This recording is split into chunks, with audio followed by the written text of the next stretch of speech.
నరసరావుపేట పట్టణంలోని శ్రీ పట్టాభిరామస్వామి వారి దేవస్థానంలో శ్రీరామనవమి వేడుకలు అంగరంగ వైభవంగా నిర్వహించినట్లు ఆలయ వంశపారపర్య ధర్మకర్త నాగసరపు సుబ్బరాయగుప్త తెలిపారు.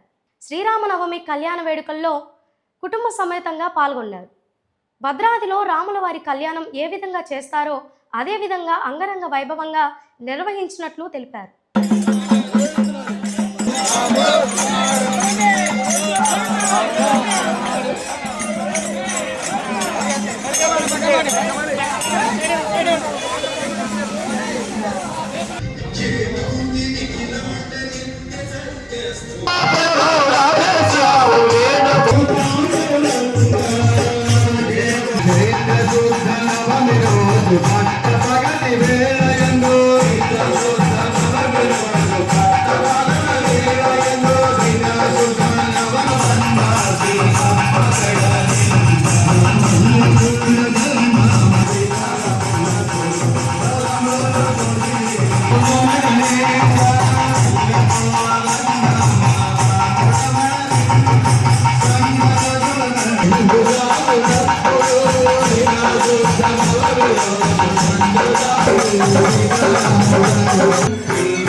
ఈ సంవత్సరము అందరూ కొంతమంది భక్తుల సంకల్పంతో శ్రీరామ అంటూ ఒక్కొక్క బియ్యపు గింజ తీసుకొని ప్లేట్లో గాని కప్పులో గాని అలా వేయమని ఉగాది రోజు చెప్పాము. కానీ ఇంత భక్తి ఇంత స్పందన వస్తుందని నేను ఊహించలేదు. నిన్న ఆ రోజు అన్ని చూసేటప్పుడు నాకు పరమానందము ఆనందంతో కళ్ళనీళ్ళు కూడా వచ్చేసినవి. 2 గంపల బియ్యం, ఇంచుమించు కొన్ని లక్షల బియ్యం అందరూ శ్రీరామ అంటూ వేరారు.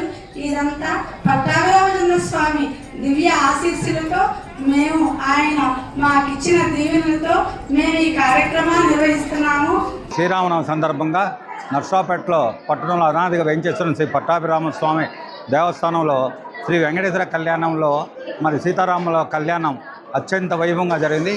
ఈ కళ్యాణం సుమారు 90 సంవత్సరాల నుంచి కూడా మా తాతగారు మరి కీర్తిశేషులు నాగసరపు సుబ్బరాయ శాస్త్రి గారు, వారి తర్వాత మా నాన్నగారు కీర్తిశేషులు నాగసరపు రామారావు గారు, వారి తర్వాత మరి నేను, మా దంపతులు, అట్లాగే మా అబ్బాయిలు రూపేష్, లిఖిత, రామ్దేవ్ గుప్తా, తేజస్వి దంపతులతో ఈరోజు మరి తలంబ్రాలు పోయటం కూడా జరిగింది. మరి ఈ రోజున ఈ కార్యక్రమంలో మరి భజన కార్యక్రమం, అట్లాగే భక్తులు, అట్లాగే ముఖ్యంగా మహిళలు అందరూ కూడా సుమారు 2000 మంది పాల్గొని ఈ సీతారాముల కళ్యాణాన్ని వీక్షించారు.